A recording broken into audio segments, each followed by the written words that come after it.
Bonjour à tous, bonjour à toutes. Aujourd'hui, c'est la fête de l'Assomption de la Vierge Marie. Une fête qui dit ceci: Marie est montée au ciel avec son corps et son âme.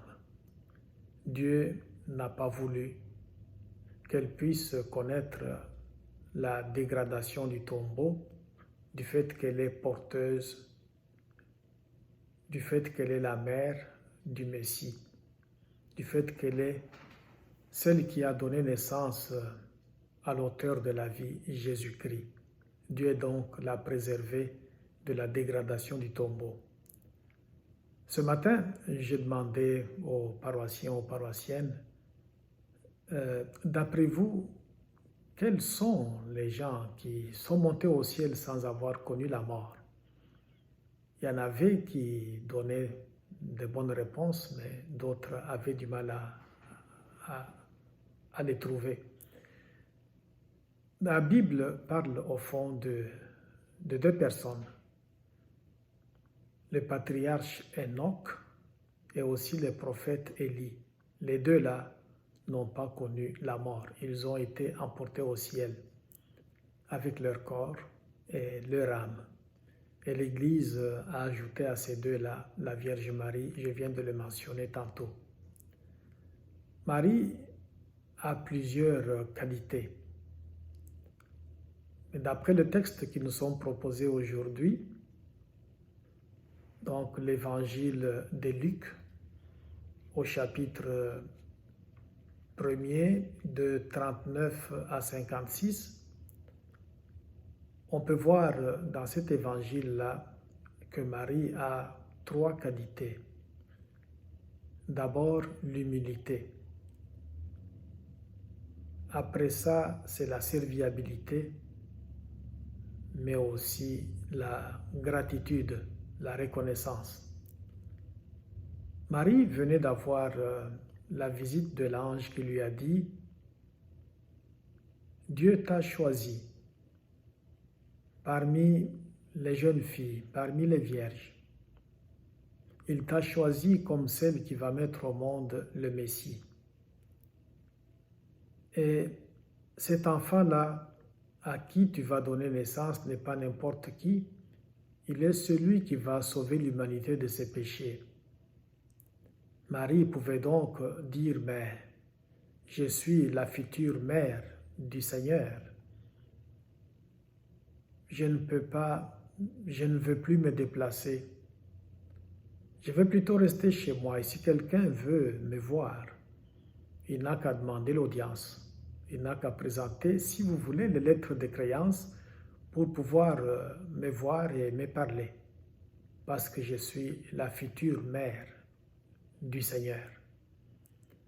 Mais malgré donc cette nouvelle que Marie a eue de l'ange Gabriel, elle va sortir de chez elle avec empressement. Et puis elle va aller chez sa cousine Élisabeth. Il y a donc ici une qualité d'humilité.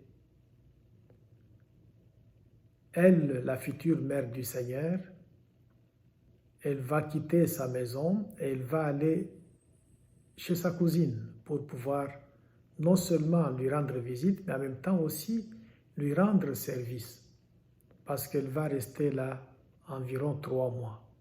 C'est une deuxième qualité de Marie. C'est aussi donc non seulement une dame qui est humble, mais aussi une personne qui est serviable.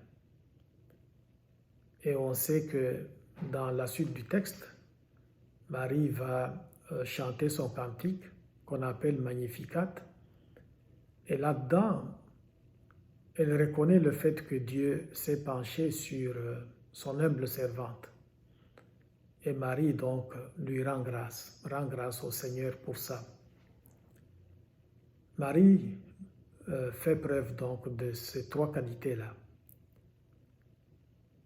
Dans cet évangile, on voit Élisabeth, une fois que Marie va la saluer, Élisabeth va crier d'une voix forte. Elle va dire, mais comment se fait-il que la mère de mon Seigneur vienne jusqu'à moi? Parce que Élisabeth, inspirée par l'Esprit Saint, a vu donc en Marie la mère de Dieu, la mère de son Seigneur, la mère de Dieu. Et je pense que par là aussi, elle exprime ce que son bébé Jean-Baptiste, qui était encore dans son sein, a exprimé par le geste. Comme vous pouvez le constater, Marie, une fois chez Élisabeth, elle va saluer Élisabeth. Et quand Élisabeth va entendre la salutation de Marie, l'enfant qui était au-dedans d'elle va tressaillir d'allégresse. Jean-Baptiste, encore bébé dans le sein de sa mère, va rencontrer de manière mystérieuse l'enfant Jésus. C'est d'ailleurs l'unique passage où on voit les deux qui se rencontrent dans l'évangile de Luc. Il va tressaillir d'allégresse. On dirait que dans le sein de sa mère, Jean-Baptiste réalise de manière mystique que ce Messie qui était promis à l'humanité est donc là. Celui qui était annoncé par Dieu comme quoi je vais envoyer mon Fils, il va sauver l'humanité de ses péchés. Ce Fils-là est là. Jean-Baptiste l'aperçoit et il peut donc bouger au-dedans de lui, dans le sein de sa mère, comme une façon de jubiler de joie comme quoi le Messie est arrivé. Et c'est un des passages aussi qu'on évoque pour dire que Jean-Baptiste est aussi le prophète de joie. Alors Jean-Baptiste va exprimer sa joie par le tressaillement, ce que sa mère va exprimer par des paroles. En s'adressant à Marie, donc, elle voit en elle une dame qui est bénie entre toutes les femmes et qui est aussi la mère de son Seigneur, donc la mère de Dieu. Celle qu'on appellera plus tard Théotokos, donc la mère de Dieu. Marie est donc quelqu'un qui nous laisse un beau témoignage. Ces valeurs qu'elle nous présente aujourd'hui, l'humilité, la serviabilité, mais aussi la gratitude, sont des belles valeurs dont nous pouvons nous inspirer pour qu'à notre tour, on puisse aussi faire du bien autour de nous. L'humilité, c'est très, très, très bon. Et c'est même une des qualités fondamentales. Parce que ça manque à beaucoup de gens. Être humble, là, c'est fort. Alors Marie en fait preuve aujourd'hui, où elle va donc quitter sa maison afin d'aller trouver sa cousine Élisabeth. Nous allons la prier. Nous allons lui demander d'intercéder pour nous. Il y en a qui ont du mal à pouvoir recourir à Marie pour pouvoir lui demander d'intercéder pour nous.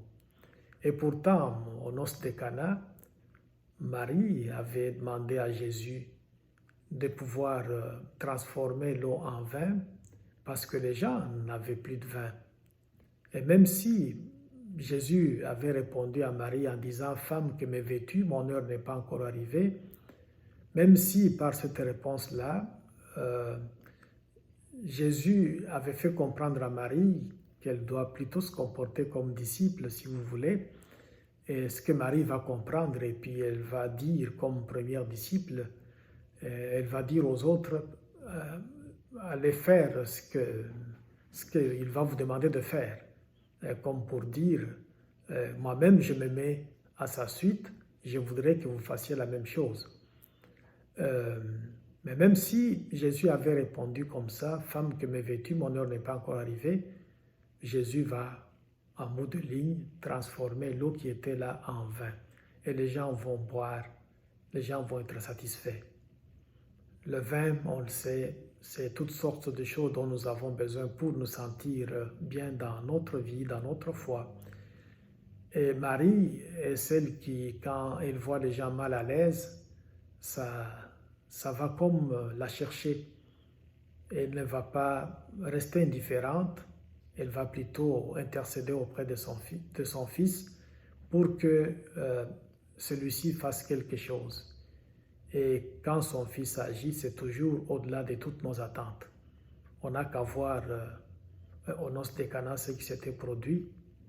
Les gens avaient eu du vin en abondance, ils avaient bu à leur soif, ils étaient contents d'avoir assisté donc à cette fête-là. Et le vin était aussi de meilleure qualité. Marie est donc celle qui peut intercéder pour nous. Il y a quelques années, je sortais de chez moi, j'allais prendre une marche, j'allais faire une marche plutôt. Et puis en passant devant l'église, je vois à côté, avant d'arriver là où se trouve un abribus, je vois une statue de la Vierge Marie. Quelqu'un l'avait plantée là, tout simplement. Pour quelle raison, je ne sais pas. Mais c'était aussi pour une bonne cause. Il aurait tout simplement mise au vidange. Mais il a préféré la mettre là. Peut-être qu'au niveau de sa famille, les gens ne voulaient pas la voir. Et lui, au lieu de s'en débarrasser autrement, il est allé donc la planter à côté de l'église.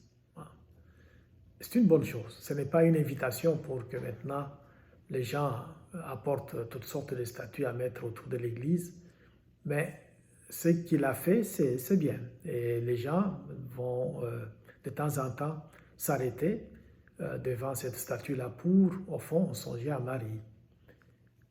Nous n'adorons pas Marie, mais nous la vénérons.